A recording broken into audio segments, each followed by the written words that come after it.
Hello friends, welcome to करेजी जी अड्डा। तो आज के इस वीडियो में आपको बताएंगे कि आज यानी कि 18 जुलाई को एसएससी एमटीएस हवलदार का एग्जाम हुआ था और फर्स्ट शिफ्ट में जितने भी जीके जीएस और करंट अफेयर पूछे गए थे उन सारे क्वेश्चन का आज एनालिसिस करेंगे विथ एक्स्ट्रा फैक्ट के साथ। तो वीडियो के अंत तक आप लोग बने रहिएगा, आप लोग के लिए बहुत ही इंपॉर्टेंट होंगे। तो चलिए शुरू करते हैं। आज का पहला क्वेश्चन है कि भारत में सुप्रीम कोर्ट की स्थापना किस एक्ट के तहत किया गया था। क्वेश्चन बहुत इंपॉर्टेंट है ना। तो भारत में जो सुप्रीम कोर्ट की स्थापना किया गया था, बता दें 1773 के रेगुलेटिंग एक्ट के तहत किया गया था। कब? 1774 में। आप इसे याद रखिएगा। एक्ट पूछेगा तो 1773 में, लेकिन स्थापना किया गया था 1774 में। कहाँ पे? भारत में। कहाँ? तो कलकत्ता में। पहले इसका नाम था कलकत्ता, लेकिन अभी कोलकाता है। तो कलकत्ता में पहले सुप्रीम कोर्ट की स्थापना किया गया था 1773 के रेगुलेटिंग एक्ट के तहत 1774 में, है ना। और इसके पहले जो न्यायाधीश थे सर्वोच्च न्यायालय के, बता देते हीरालाल जे कानिया थे, है ना। और उसके बाद वर्तमान में जो सुप्रीम कोर्ट का है मुख्यालय हेडक्वार्टर नई दिल्ली में है। इसी बात को भी आप याद रखिएगा। आप चलते हैं अगले क्वेश्चन की ओर। क्वेश्चन है कि कोबाल्ट 60 का प्रयोग कैंसर में किया जाता है। पहला क्वेश्चन बनेगा कि कोबाल्ट 60 का प्रयोग किस में किया जाता है, तो आपका आंसर होगा कैंसर में। किस में? कैंसर में। और कैंसर में जो इसका उपयोग किया जाता है कोबाल्ट 60 का, ये कौन सी किरणें उत्पन्न करते हैं, कौन से रे ये प्रोड्यूस करते हैं, तो ये गामा किरण उत्पन्न करते हैं। कौन? कोबाल्ट 60। और गामा किरण क्वेश्चन पूछता है सबसे अधिक भेदन क्षमता किस किरण का है, तो सबसे अधिक जो भेदन क्षमता है वो भी गामा किरण का है। इस बात को आप याद रखिएगा। और ये कैंसर के उपचार में किया जाता है इसका उपयोग। और कैंसर का अध्ययन क्या कहा जाता है? ऑन्कोलॉजी। नेक्स्ट क्वेश्चन है कि वह गुप्त शासक कौन था जिसके द्वारा महाराजा धीराज की उपाधि धारण की गई थी। तो बता दें महाराजा धीराज की उपाधि चंद्रगुप्त प्रथम के द्वारा लिया गया था। क्या मतलब? याद रखिएगा कि महाराजा धीराज की उपाधि कौन लिए थे? चंद्रगुप्त प्रथम। और चंद्रगुप्त द्वितीय थे जिसे विक्रमादित्य की उपाधि धारण किए थे। चंद्रगुप्त द्वितीय कौन सा उपाधि धारण किए थे? विक्रमादित्य की। और चंद्रगुप्त द्वितीय के शासनकाल में फाहियान आए थे, है ना, चीनी यात्री। नेक्स्ट क्वेश्चन है कि 1965 में भारत नाट्यम की प्रसिद्ध नृत्यांगना मृणालिनी साराभाई को कौन सा पुरस्कार दिया गया था। तो बता दें कि भरतनाट्यम से संबंध, पहला क्वेश्चन बनेगा कि मृणालिनी साराभाई का संबंध किससे है ना, तो किस शास्त्रीय नृत्य से है, तो भरतनाट्यम से है। और इसे 1965 में कौन सा अवार्ड मिला था, ये आपको बताना था। तो 1965 में मृणालिनी साराभाई को पद्मश्री अवार्ड दिया गया था। कौन सा अवार्ड? पद्मश्री, 1965 में। और भरतनाट्यम कहाँ का शास्त्रीय नृत्य है? तमिलनाडु का। कहाँ का? तमिलनाडु का। इस बात को आप याद रखिएगा। ये सब क्वेश्चन रिपीट हो रहे हैं, है ना, किससे संबंधित है, कब इसे कौन सा अवार्ड दिया गया है, ये सब क्वेश्चन पूछे जा रहे हैं। नेक्स्ट क्वेश्चन है कि किसी राज्य में विधान परिषद के गठन व समाप्त करने की शक्ति किसके पास है। तो बता दें वर्तमान में भारत में 6 राज्यों में विधान परिषद है। तो बता दें जो विधान परिषद का गठन किया जाता है या समाप्त किया जाता है, वो शक्ति जो है वो किसके पास है, तो भारत के संसद के पास हो सकती है कि किसी भी राज्य में विधान परिषद का गठन करना और उसे समाप्त करना। नेक्स्ट क्वेश्चन है कि मानव शरीर की सबसे बड़ी ग्रंथि कौन सी है, ग्लैंड। तो सबसे बड़ी ग्रंथि है यकृत, जिसको हम लोग लीवर बोलते हैं। लीवर सबसे बड़ी ग्रंथि है। और सबसे बड़ी मिश्रित ग्रंथि अग्नाशय है। आप इसे याद रखिएगा। सबसे बड़ी अंतःस्रावी ग्रंथि थायराइड। नेक्स्ट क्वेश्चन है कि फियरलेस गवर्नेंस पुस्तक के लेखक कौन है। अभी हाल ही में पुस्तक मतलब इसको रिलीज़ किए गए थे कि फियरलेस गवर्नेंस पुस्तक के लेखक, तो ये किरण बेदी है। कौन? किरण बेदी।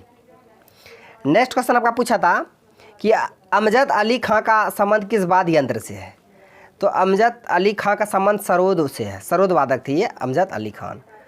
और जाकिर हुसैन ये तबला वादक। शहनाई वादक, ये शहनाई क्या कहते हैं उसको, उस्ताद बिस्मिल्लाह खां शहनाई वादक। हरिप्रसाद चौरसिया बांसुरी वादक, है ना। रविशंकर सितार वादक। ये सभी इंपॉर्टेंट जो पर्सन है और किस इंस्ट्रूमेंट से संबंधित है उसको एक बार आप लोग देख लीजिए, क्योंकि प्रत्येक शिफ्ट में पूछते ही हैं। नेक्स्ट क्वेश्चन है कि अप्रैल 2022 तक सबसे बड़ा गन्ने का उत्पादन कौन सा राज्य करता है। तो सबसे अधिक उत्पादन करता है उत्तर प्रदेश गन्ना का। लेकिन अभी हाल ही में चीनी का उत्पादन सबसे पहले उत्तर प्रदेश में होता था, लेकिन अब ये महाराष्ट्र पहले नंबर पे आ गया। चीनी के उत्पादन में कौन पहले नंबर पे आ गया? महाराष्ट्र।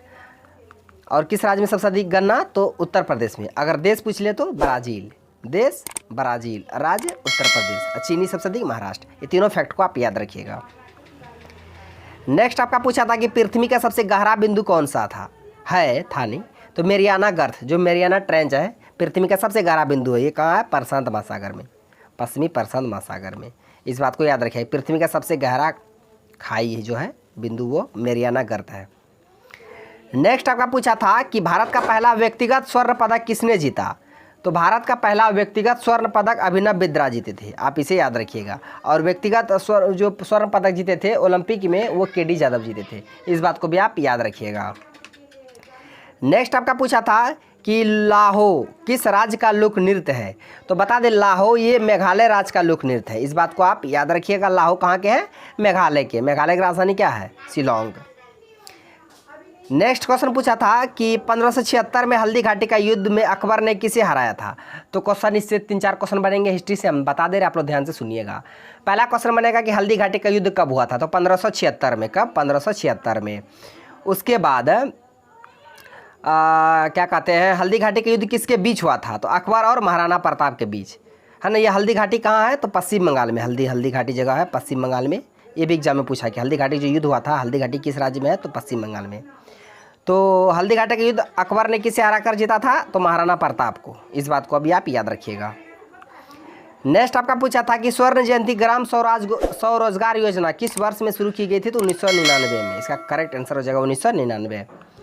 नेक्स्ट आपका पूछा था कि म्यांमार की सॉरी फ्रेंड्स, तबीयत थोड़ा ख़राब है इसलिए।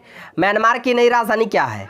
तो म्यांमार की नई राजधानी नेपिडा है। क्या, नेपिडा। और म्यांमार का पुराना नाम इसी को बोलते हैं बर्मा। क्या, बर्मा। इसका सबसे बड़ा शहर जो है म्यांमार का रंगून है। कौन, रंगून। इसका नाम अभी यंगून भी बोलता है। नेक्स्ट आपका पूछा था कि सार्वजनिक क्षेत्र का बैंक कौन सा। बता दे भारत में कुल 12 सार्वजनिक क्षेत्र के बैंक है, तो आपको बताने इनमें से कौन सार्वजनिक क्षेत्र के बैंक है।